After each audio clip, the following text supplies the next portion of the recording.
नमस्ते students. Vidyavarthi public senior secondary school Itau GK YouTube channel पर आप सभी का हार्दिक स्वागत है, अभिनंदन है।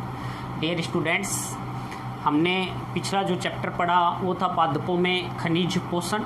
आज हम नया चैप्टर स्टार्ट करने जा रहे हैं। यह है नाइट्रोजन उपापचय व नाइट्रोजन चक्र, नाइट्रोजन साइकिल की हम बात करेंगे।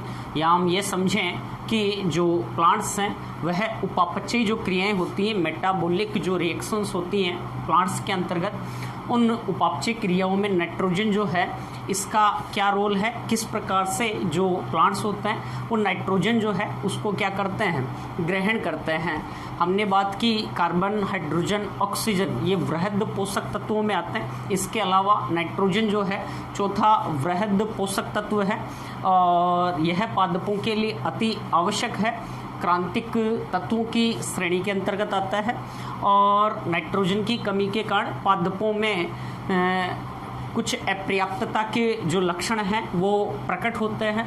नाइट्रोजन का जो महत्व है उसको हम इस प्रकार भी देख सकते हैं कि जो नाइट्रोजन युक्त यौगिक होते हैं पादपों में, उन नाइट्रोजन युक्त यौगिकों में हम बात करें तो लगभग 5 से 30% पादप का जो शुष्क भार होता है, उस शुष्क भार में 5 से 30% जो योगदान है वो नाइट्रोजन युक्त किनका है, यौगिकों का है। तो इससे हम समझ सकते हैं कि पादपों के लिए नाइट्रोजन जो है वह कितना महत्व रखती है, नाइट्रोजन यहाँ कितना महत्व रखती है। नाइट्रोजन जो है वातावरण में स्वतंत्र रूप से पाई जाती है और वातावरण में लगभग 78% नाइट्रोजन पाई जाती है, उपस्थित होती है। हम बात करें नाइट्रोजन का जो रोल है वो कहाँ है। पादप जो कोशिकाएं होती हैं, जीव द्रव्य जो है कोशिका में, जीव द्रव्य का मुख्य जो घटक होता है प्रोटीन जो होता है, प्रोटीन निर्माण में नाइट्रोजन का महत्वपूर्ण योगदान होता है। इसके अलावा हम बात करें विटामिन्स हैं, एमिनो अम्ल हैं, न्यूक्लिक अम्ल हैं, कुछ एंजाइम्स हैं। इसके अलावा पादपों में जो क्लोरोफिल वर्णक होता है उसमें भी जो नाइट्रोजन है उसका महत्वपूर्ण रोल है। उसके निर्माण में भी जो नाइट्रोजन है वो क्या करती है, भाग लेती है। यहाँ हम देखें तो वातावरण में 78% तक नाइट्रोजन पाई जाती है, लेकिन जो पादप हैं वह मुक्त या हम कहें स्वतंत्र जो नाइट्रोजन है उसका उपयोग नहीं कर सकते हैं। हालांकि रंध्रों द्वारा स्वतंत्र नाइट्रोजन को ग्रहण किया जा सकता है, लेकिन स्वांगीकरण में यह जो नाइट्रोजन है यह कोई योगदान नहीं देती है। जबकि पादप जो नाइट्रोजन है उसका उपयोग नाइट्रोजन के यौगिक मृदा से ग्रहण करता है, नाइट्रोजन के यौगिकों के रूप में। नाइट्रेट है, नाइट्राइट और अमोनिया जो है उसके रूप में मृदा से जो पादप हैं वो नाइट्रोजन को क्या करते हैं, ग्रहण करते हैं और अपनी जितनी भी उपापचय क्रियाएं होती हैं उनमें नाइट्रोजन को क्या करते हैं, काम में लेते हैं। तो यहाँ स्वतंत्र नाइट्रोजन को ग्रहण नहीं किया जाता। जितने भी विकसित प्रकार के सजीव हैं, पादप हैं, जीव हैं, वो स्वतंत्र नाइट्रोजन का क्या नहीं कर सकते, उपयोग नहीं कर सकते हैं। हम यहाँ देखें तो वातावरण में उपस्थित कुछ सूक्ष्म जीव होते हैं, सरल संरचना वाले जीवाणु, बैक्टीरिया, नीलहरित शैवाल आदि होते हैं जो वातावरण की जो नाइट्रोजन है उसका उपयोग करते हुए कार्बनिक अकार्बनिक पदार्थों के रूप में इसको नाइट्रेट, नाइट्राइट, अमोनिया आदि में क्या करते हैं, बदलते हैं या इसका वो क्या कर सकते हैं, उपयोग कर सकते हैं। जबकि जो विकसित संरचना वाले जीव हैं, प्लांट्स, जीव जंतु आदि जो हैं, वातावरण में उपस्थित स्वतंत्र नाइट्रोजन का क्या नहीं कर सकते, यहाँ उपयोग नहीं कर सकते हैं। यही हम आगे देखें तो जो नाइट्रोजन है उसको हम पूरे को समझेंगे नाइट्रोजन चक्र के रूप में। किसके रूप में, नाइट्रोजन चक्र के रूप में। नाइट्रोजन चक्र जो है उससे पहले हम देखें पादप जो हैं नाइट्रोजन का उपयोग किन यौगिकों के रूप में करते हैं। तो पादप नाइट्रोजन का उपयोग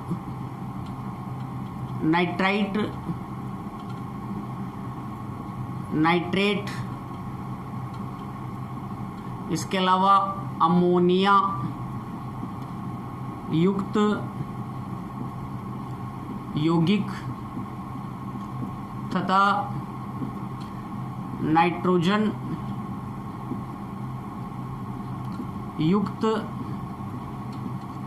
कार्बनिक जो यौगिक हैं, नाइट्रोजन युक्त कार्बनिक जो यौगिक हैं, उनके रूप में नाइट्रोजन का क्या करते हैं, उपयोग करते हैं। तो पादप नाइट्रोजन का जो उपयोग है वो निम्न 4 यौगिकों के रूप में कर सकते हैं। स्वतंत्र नाइट्रोजन का जो पादप है वो उपयोग नहीं करते हैं। नाइट्राइट के रूप में, नाइट्रेट के रूप में, अमोनिया युक्त यौगिकों के रूप में। इसके अलावा नाइट्रोजन युक्त जो कार्बनिक यौगिक हैं उनके रूप में हम बात करें तो जो पादप हैं वह नाइट्रोजन का क्या करते हैं, उपयोग करते हैं। स्वतंत्र जो नाइट्रोजन है उसका पादपों द्वारा यहाँ क्या नहीं किया जाता है, उपयोग नहीं किया जाता है। इसके अलावा हम बात करें नाइट्रोजन जो साइकिल है, नाइट्रोजन जो चक्र है, वो हम किसे कहेंगे यहाँ, तो जितने भी जैविक जो प्रक्रम है, जीव जंतु, पेड़ पौधे, सूक्ष्म जीव आदि हैं, उनके द्वारा नाइट्रोजन का नियमित रूप से जो परिसंचरण होता है, उस नियमित परिसंचरण को ही हम क्या कहेंगे, नाइट्रोजन क्या कहेंगे, चक्र कहेंगे। जितने भी जीवित जीव हैं उनके द्वारा नाइट्रोजन का नियमित रूप से जो परिसंचरण होगा, उस परिसंचरण को ही हम क्या कहेंगे, नाइट्रोजन क्या कहेंगे, चक्र कहेंगे। हम पादपों की बात करें तो पादप जो हैं नाइट्रोजन के यौगिकों के रूप में मृदा से क्या करते हैं, ग्रहण करते हैं। और कार्बनिक जो पदार्थ हैं, कार्बनिक जो यौगिक हैं, हमने बात की अभी पादपों में विभिन्न प्रकार के कार्बनिक जो यौगिक हैं उनके योगदान, उनके निर्माण में नाइट्रोजन महत्वपूर्ण है। जैसे हम बात करें न्यूक्लिक अम्ल हैं, एमिनो अम्ल हैं, विभिन्न प्रकार के एंजाइम्स हैं, प्रोटीन है, विटामिन्स है आदि में आदि कार्बनिक जो यौगिक हैं उनका जो निर्माण होगा वो किसके द्वारा, नाइट्रोजन के द्वारा होगा। तो सबसे पहले तो पादप जो नाइट्रोजन है उसको कार्बनिक अकार्बनिक यौगिकों के रूप में क्या कर लेते हैं, ग्रहण कर लेते हैं। ग्रहण करके कार्बनिक अकार्बनिक यौगिकों का क्या कर रहे हैं, निर्माण कर रहे हैं। उसके अलावा हम देखें तो मृदा में उपस्थित कुछ सूक्ष्म जीव वगैरह होते हैं, वो सूक्ष्म जीव क्या करते हैं, यहाँ जो नाइट्रोजन है उसका क्या करेंगे, फिक्सेशन करेंगे और उसके दौरान वह दूसरे जीवों के लिए उपयोग में ली जाती है। और नाइट्रोजन जो है वो लगातार जीवों के मध्य नाइट्रोजन का जैविक जो प्रक्रम है वो प्रक्रम क्या होता है, बना हुआ रहता है।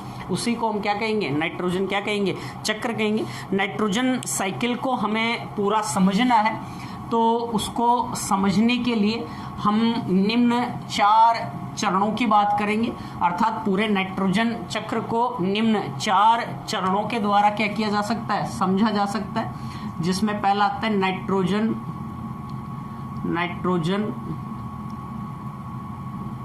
स्थिरीकरण या नाइट्रोजन यौगिकीकरण। दूसरा यहाँ चक्र की बात करें तो यह आता है नाइट्रीकरण। तीसरा अमोनीकरण,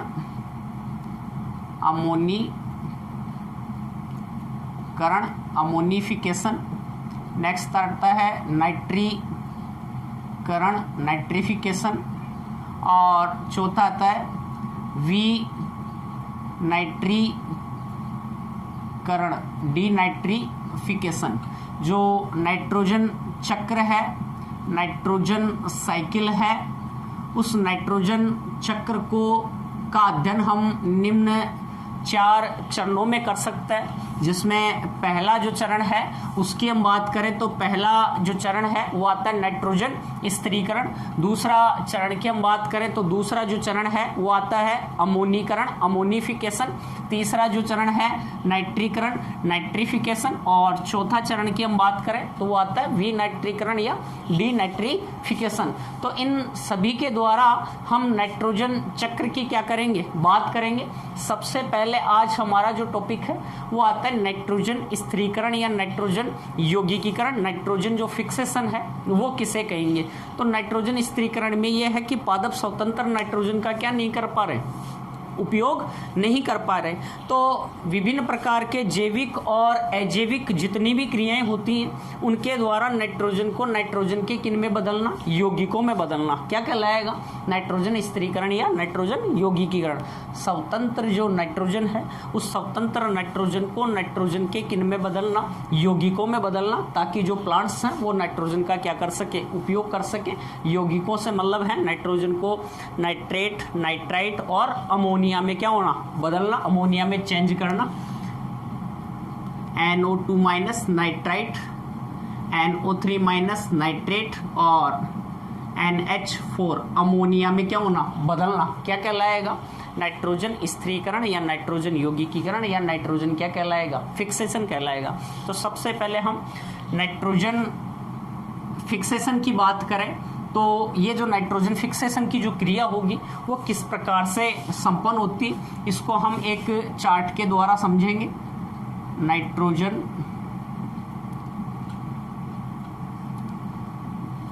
स्थिरीकरण तो दो प्रकार से हो सकती है। एक आती है जैविक नाइट्रोजन स्थिरीकरण और एक आती है अजैविक नाइट्रोजन स्थिरीकरण। तो एक तो है अजैविक नाइट्रोजन स्थिरीकरण, एबायोटिक नाइट्रोजन फिक्सेशन, और सेकंड जो है वो आती है बायोटिक या जैविक नाइट्रोजन स्थिरीकरण। नाइट्रोजन स्थिरीकरण की हमने बात कर ली।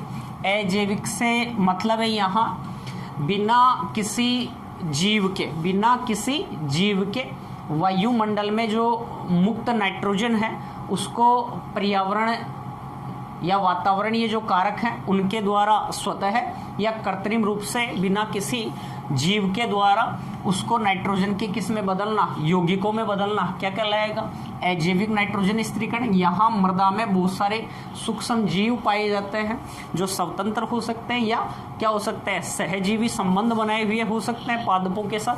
तो उन जो सूक्ष्म जीव हैं उनके द्वारा नाइट्रोजन को नाइट्रोजन के किन में बदलना, यौगिकों में बदलना, क्या कहलाएगा, जैविक नाइट्रोजन स्थिरीकरण। सबसे पहले हम यहाँ देखें अजैविक जो नाइट्रोजन स्थिरीकरण है वो अजैविक जो नाइट्रोजन स्थिरीकरण है वह किस किस प्रकार से होता है। तो एक तो होता है वायुमंडलीय या तड़ित द्वारा, जो बिजली चमकती है उसके द्वारा नाइट्रोजन का क्या किया जाता है, स्थिरीकरण किया जाता है। और दूसरा हम बात करें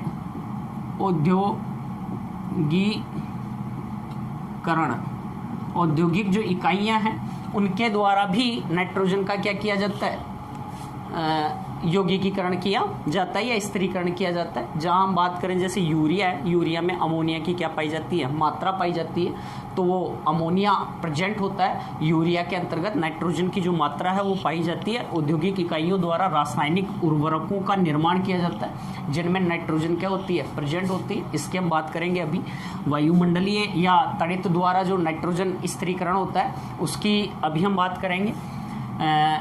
नेक्स्ट हम बात करें जैविक नाइट्रोजन स्थिरीकरण।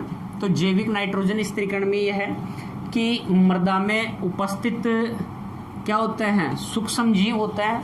अब ये सूक्ष्म जीव सहजीवी हो सकते हैं या असहजीवी हो सकते हैं। तो सबसे पहले तो हम यहाँ देखेंगे असहजीवी जो जीव हैं उनके द्वारा नाइट्रोजन का स्थिरीकरण किस प्रकार से किया जाता है, असहजीवी जो जीवाणु हैं, सूक्ष्म जीव हैं उनके द्वारा। दूसरा आता है सहजीवी जीवाणु या सूक्ष्म जीव हैं, ये दो प्रकार का सहजीवी संबंध बनाते हैं, मूल गुल्लिकाओं और स्तंभ गुल्लिकाओं का क्या करते हैं निर्माण जड़ों के साथ या स्तंभ के साथ, पादप की जड़ों के साथ या स्तंभ के साथ सहजीवी संबंध बनाकर मूल गुल्लिकाओं या स्तंभ गुल्लिकाओं का क्या करते हैं निर्माण करते हैं। सबसे पहले हम देखें असहजीवी जो सूक्ष्म जीव हैं वो कौन कौन से हैं, अर्थात कुछ सूक्ष्म जीव हैं जो मृदा में स्वतंत्र रूप से पाए जाते हैं, मुक्त रूप से पाए जाते हैं, दूसरे जीवों के साथ वो सहजीवी संबंध नहीं बनाते और स्वतंत्र रूप से रहते हुए ही नाइट्रोजन का क्या करते हैं स्थिरीकरण करते हैं। जैसे सबसे पहले हम बात करें अवायुवीय, अवायुवीय, दूसरा आता है वायुवीय और तीसरा यहाँ है नील हरित शैवाल या साइनोबैक्टीरिया होते हैं, उनके द्वारा नाइट्रोजन का स्थिरीकरण किया जाता है। साइनोबैक्टीरिया। सबसे पहले हम बात करें अवायवीय की, या हम देखें यहाँ अवायवीय जो जीवाणु हैं उनकी बात करें। ऐसे जीवाणु जो अवायवीय परिस्थितियों में जीवित रहते हैं बिना ऑक्सीजन के, वायवीय जो जीवाणु हैं उनकी बात करें तो ऐसे जीवाणु जो ऑक्सीजन की जिनको उपस्थिति आवश्यक होती है तो उन्हें हम क्या कह रहे हैं वायवीय जीवाणु कह रहे हैं, बायोटिक जीवाणु कह रहे हैं। यहाँ हम अवायवीय की बात करें, इसका एग्जाम्पल आएगा जैसे क्लोस्ट्रीडियम, और इसकी बात करें तो एजेटोबैक्टर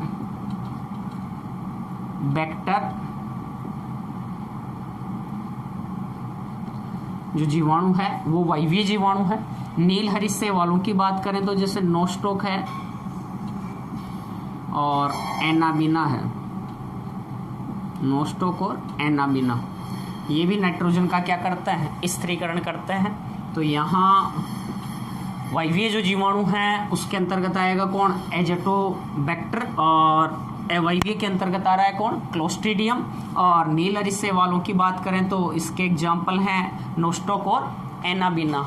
नेक्स्ट हम बात करें सहजीवी, ऐसे कुछ सूक्ष्म जीव, कुछ जीवाणु ऐसे हैं जो पादपों की जड़ों के साथ या तने के साथ क्या बनाते हैं सहजीवी, क्या बनाते हैं संबंध बनाते हैं। दो जीवों का ऐसा संबंध जिसमें दोनों जीवों को क्या हो लाभ हो। जैसे जीवाणु ने पादप की जड़ों के साथ सहजीवी संबंध बना लिया, जैसे लेग्यूमिनोसी पादपों की हम बात करें तो उन लेग्यूमिनेसी कुल के पादपों में जो जीवाणु है जड़ों के साथ सहजीवी संबंध बनाकर गांठों का क्या कर लेता है निर्माण कर लेता है, मूल गुल्लिकाओं का क्या कर लेता है निर्माण कर लेता है। इसका जो एग्जाम्पल आएगा जैसे राइजोबियम और ब्रेडी राइजोबियम, ये कुछ जीवाणु हैं जो लेग्यूमिनेसी कुल के पादपों की जड़ों के साथ सहजीवी संबंध बनाता है। जिसमें हम बात करें जैसे राइजोबियम होता है तो जड़ों में ये गांठों का या मूल गुल्लिकाओं का क्या कर लेता है निर्माण, और नाइट्रोजन क्या करता है स्थिरीकरण करने का क्या करते हैं कार्य करते हैं। इनमें विशेष प्रकार के नाइट्रोजिनेज क्या पाए जाते हैं एंजाइम्स पाए जाते हैं, और ये जो नाइट्रोजिनेज एंजाइम्स होता है ये नाइट्रोजिनेज एंजाइम्स जो हैं उन्हीं के द्वारा नाइट्रोजन का क्या किया जाता है स्थिरीकरण किया जाता है। दूसरा हम बात करें स्तंभ गुल्लिकाओं की, तो स्तंभ गुल्लिकाओं में हम बात करें तो यहाँ तो हमने बात की राइजोबियम और ब्रेडी राइजोबियम, यहाँ एग्जाम्पल होगा राइजोबियम जीवाणु। क्लियर?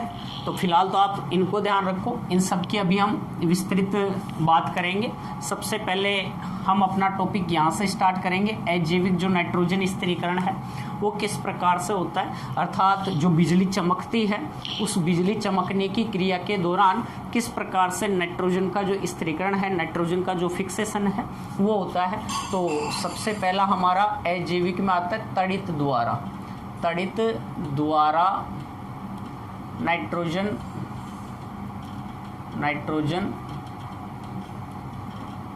स्थिरीकरण।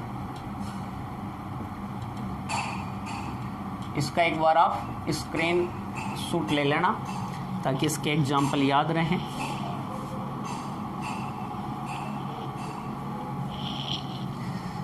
तड़ित द्वारा किस प्रकार से होगा?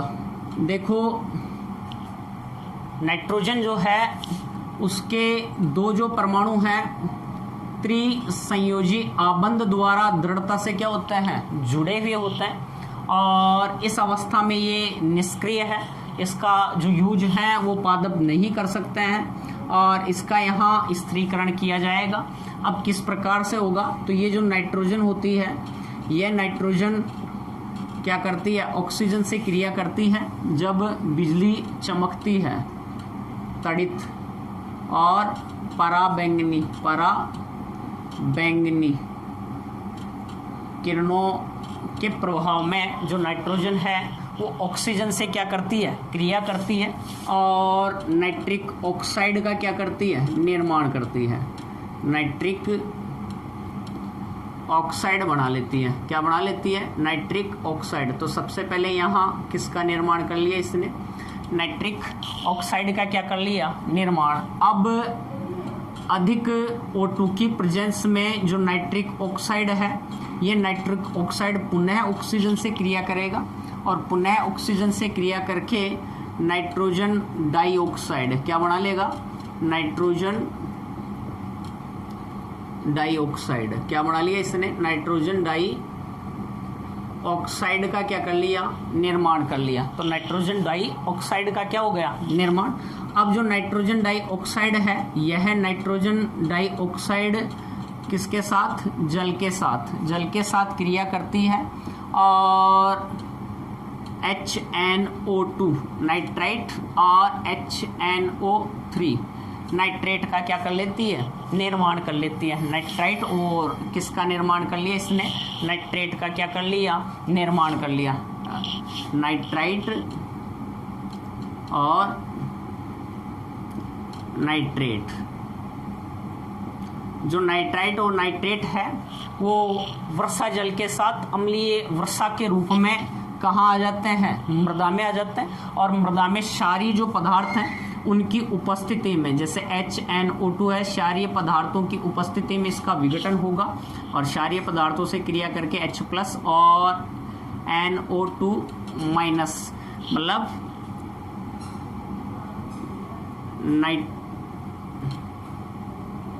नाइट्रिक, यहाँ इसने किसका,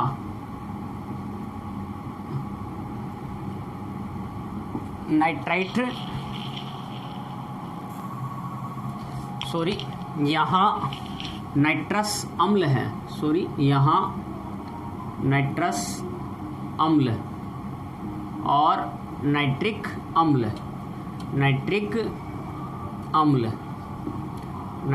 अम्ल का क्या कर लिया, निर्माण कर लिया। अब जो नाइट्रस अम्ल है यह क्या करता है, क्षारीय पदार्थों से क्रिया करता है और ये नाइट्राइट के अंतर्गत क्या हो जाता है, बदल जाता है। ऐसे ही जो नाइट्रिक अम्ल है वह नाइट्रिक अम्ल भी किस में चेंज हो जाएगा, नाइट्रेट में। किस में बदल जाएगा, नाइट्रेट में बदल जाता है और पादपों द्वारा मृदा से नाइट्राइट और नाइट्रेट को क्या कर लिया जाता है, अवशोषित कर लिया जाता है या क्या कर लिया जाता है, ग्रहण कर लिया जाता है। यहाँ नाइट्रस अम्ल और नाइट्रिक क्या है, अम्ल है। तो यहाँ हमने बात की सबसे पहले तड़ित द्वारा नाइट्रोजन का जो स्थिरीकरण होगा वो किस प्रकार से हो रहा है। बिजली जो चमकती है, मेघ गर्जन जो होती है वर्षा के समय, उसमें और पराबैंगनी जो किरणें हैं उनके प्रभाव में किस प्रकार से नाइट्रोजन का स्थिरीकरण होगा। तो यहाँ नाइट्रोजन जो है, मुक्त नाइट्रोजन, वो ऑक्सीजन से क्रिया करेगी और नाइट्रिक ऑक्साइड का क्या कर लेती है, निर्माण। फिर नाइट्रिक ऑक्साइड जो है ऑक्सीजन की अधिकता में नाइट्रोजन डाइऑक्साइड का निर्माण करता है। नाइट्रोजन डाइऑक्साइड जल के साथ क्रिया करके नाइट्रस अम्ल और नाइट्रिक अम्ल का क्या कर लेती है, निर्माण। अब जो नाइट्रस अम्ल और नाइट्रिक अम्ल हैं यह क्षारीय जो पदार्थ है उनकी उपस्थिति में नाइट्राइट और नाइट्रेट में चेंज हो जाते हैं। पादपों द्वारा नाइट्राइट और जो नाइट्रेट हैं उनको मृदा से क्या कर लिया जाता है, अवशोषित कर लिया जाता है। इस प्रकार जो बिजली चमकती है, प्राकृतिक रूप से बिजली चमकने की क्रिया के दौरान नाइट्रोजन का क्या हुआ है, स्थिरीकरण हुआ है। क्लियर यहाँ तक। नेक्स्ट हम बात करें, मैं इसको मिटा रहा हूँ एक बार, तो आप ध्यान रखना इसको, जैविक और जैविक नाइट्रोजन और जैविक जो नाइट्रोजन है उसकी बात की। दूसरा आता है यहाँ औद्योगिकरण। औद्योगिक जो इकाइयाँ हैं उनके अंतर्गत हम देखें तो औद्योगिक इकाइयों में किस प्रकार से नाइट्रोजन का क्या किया जाता है, स्थिरीकरण किया जाता है। तो औद्योगिक इकाइयों में क्या होता है कि जो नाइट्रोजन होती है उस नाइट्रोजन को उच्च तापमान पर, किस पर, उच्च तापमान पर क्या करवाई जाती है, उच्च ताप और उच्च दाब पर, उच्च ताप और उच्च दाब पर यहाँ हाइड्रोजन के साथ, किसके साथ, हाइड्रोजन के साथ, उच्च ताप और उच्च दाब, उच्च ताप व दाब पर किसकी उपस्थिति में, उत्प्रेरक की उपस्थिति में नाइट्रोजन की हाइड्रोजन के साथ क्या करवाई जाएगी, क्रिया करवाई जाएगी, और उसके दौरान किसका निर्माण होता है, NH3 अमोनिया का क्या होता है, निर्माण यहाँ पर होता है। किसके दौरान, उच्च ताप और उच्च दाब पर यहाँ किसकी, जो नाइट्रोजन है उसकी हाइड्रोजन के साथ क्रिया करवाई जाती है औद्योगिक स्तर पर, और किसका निर्माण होता है, अमोनिया का क्या होता है, निर्माण होता है। अमोनिया का यहाँ क्या हो गया, निर्माण हो गया। और अमोनिया निर्माण की ये जो विधि है, इस विधि को हम कहते हैं हेबर विधि। क्या कहते हैं, हेबर विधि या हेबर मेथड कहते हैं, जिसके दौरान अमोनिया का क्या किया जाता है, निर्माण किया जाता है। यहाँ समीकरण को हम संतुलित करें तो इस प्रकार से हाइड्रोजन के कितने परमाणु हो गए, 6, और यहाँ 6 हो गए। नाइट्रोजन के कितने हैं, 2 हैं, तो नाइट्रोजन के 2 हैं। तो इस प्रकार से यहाँ अमोनिया का क्या हो गया, निर्माण हो गया। उच्च ताप और उच्च दाब पर उत्प्रेरक की उपस्थिति में नाइट्रोजन की हाइड्रोजन के साथ क्या करवाई जाती है, क्रिया करवाई जाती है, और इसी को हम क्या कहते हैं, हेबर क्या कहते हैं, विधि कहते हैं। तो इस प्रकार से रासायनिक जो उर्वरक वगैरह बनाए जाते हैं, खाद वगैरह जो बनाए जाते हैं, उनमें नाइट्रोजन की प्रेजेंस होती है, उनका जो निर्माण है वो औद्योगिक स्तर पर इस प्रकार से क्या किया जाता है, संपन्न किया जाता है। नेक्स्ट हम बात करें किसकी, जैविक जो नाइट्रोजन स्थिरीकरण है उसकी हम बात करें। यहाँ हम देखें जो जैविक नाइट्रोजन स्थिरीकरण है उसकी बात करें, यहाँ अजैविक कंप्लीट हो गया। जैविक की हम बात करें तो जैविक नाइट्रोजन स्थिरीकरण में यह है कि वायुमंडल में उपस्थित जो सूक्ष्म जीव हैं उन सूक्ष्म जीवों द्वारा नाइट्रोजन के कार्बनिक और अकार्बनिक जो यौगिक हैं उनमें क्या करना, बदलना, क्या कहलाएगा, नाइट्रोजन स्थिरीकरण कहलाएगा। किसके द्वारा हो रहा है ये, सूक्ष्म जीवों की सहायता से। किसके द्वारा हो रहा है, सूक्ष्म जीवों की सहायता से हो रहा है, इसलिए इसे हम क्या कहेंगे, जैविक नाइट्रोजन क्या कहेंगे, स्थिरीकरण कहेंगे। और इन सूक्ष्म जीवों को हम डाई एजोट्रोप कहते हैं। क्यों कहा हमने डाई एजोट्रोप, क्योंकि यह डाई नाइट्रोजन जो है, नाइट्रोजन जो है वह कितने परमाणु हैं, यहाँ 2 परमाणु हैं। तो जो नाइट्रोजन है उस किस अवस्था में है, डाई नाइट्रोजन के रूप में है। किस रूप में है, यहाँ डाई नाइट्रोजन के रूप में है। तो इस प्रकार से यहाँ इस डाई नाइट्रोजन का सूक्ष्म जीवों द्वारा जो यौगिकीकरण हो रहा है, और इन सूक्ष्म जीवों को हम क्या कह रहे हैं, डाई क्या कह रहे हैं, एजोट्रोप कह रहे हैं, ताकि डाई नाइट्रोजन जो है 2 परमाणु जो हैं त्रिसंयोजी आबंध द्वारा यहाँ बंधे हुए हैं, और सूक्ष्म जीवों द्वारा इस डाइनाइट्रोजन का क्या किया जाता है, स्थिरीकरण किया जाता है। इसलिए इन सूक्ष्म जीवों को हम डाई एजोट्रोप कहते हैं। यहाँ हमने सबसे पहले तो बात की असहजीवी, और दूसरा हमने बात की सहजीवी। असहजीवी नाइट्रोजन स्थिरीकरण की हम सबसे पहले बात करने वाले हैं। इसको मैं थोड़ा सा साफ कर देता हूँ। यहाँ हम बात करें सबसे पहले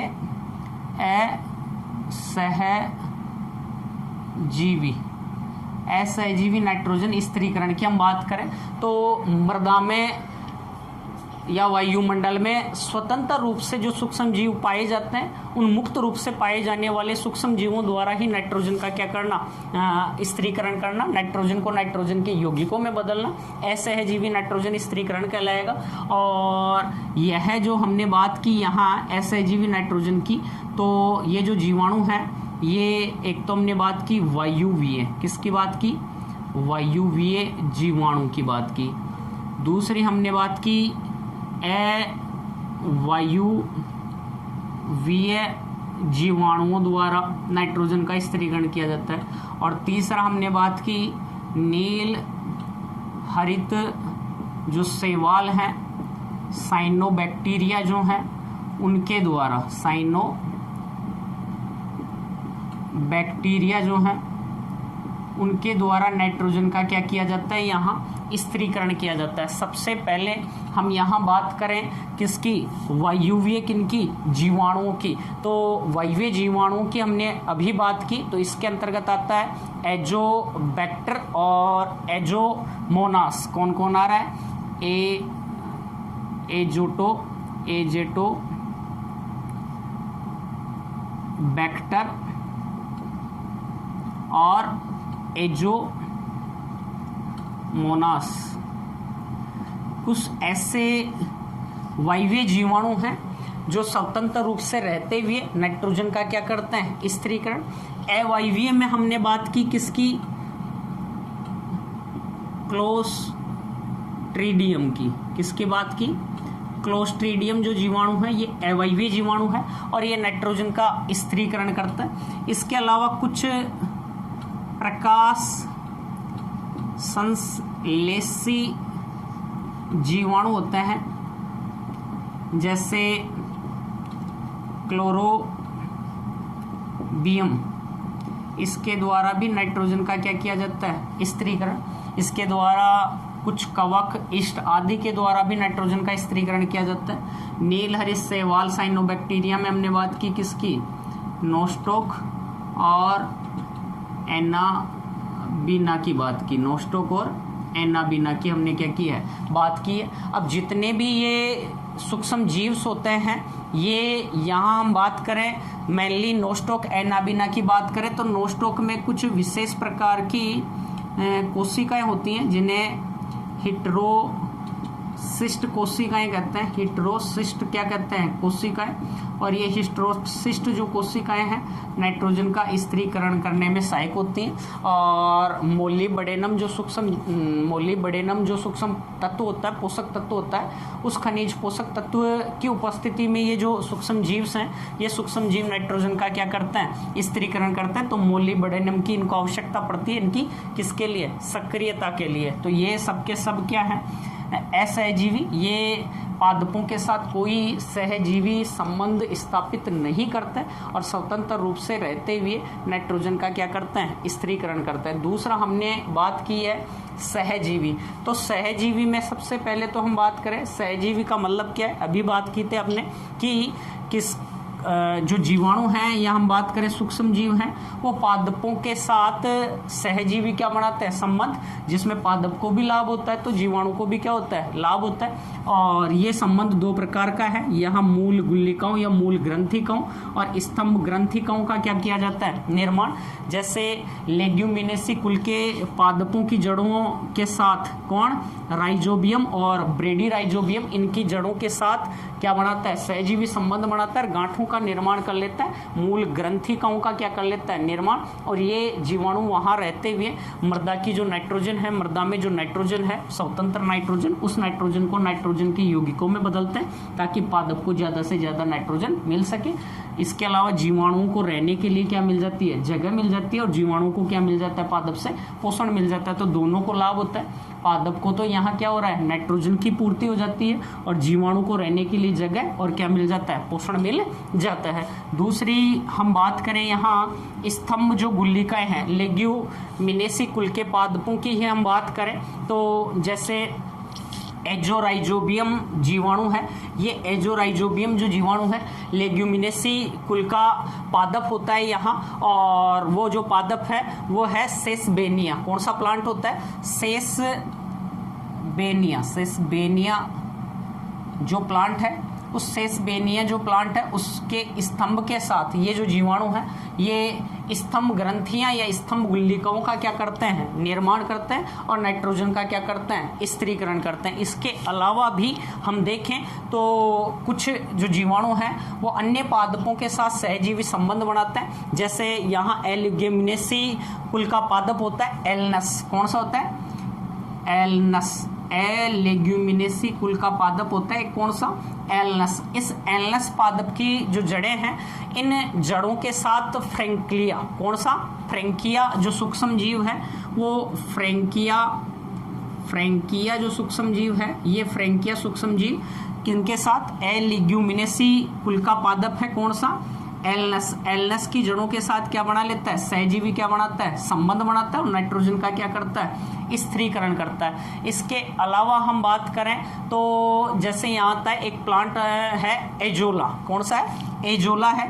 एजोला एक टेरिडोफाइट्स होता है। एजोला नामक टेरिडोफाइट्स जो है, टेरिडोफाइट्स, इस टेरिडोफाइट्स के साथ, इस टेरिडोफाइट्स के साथ हम बात करें तो कौन सा? एनाबीना। कौन?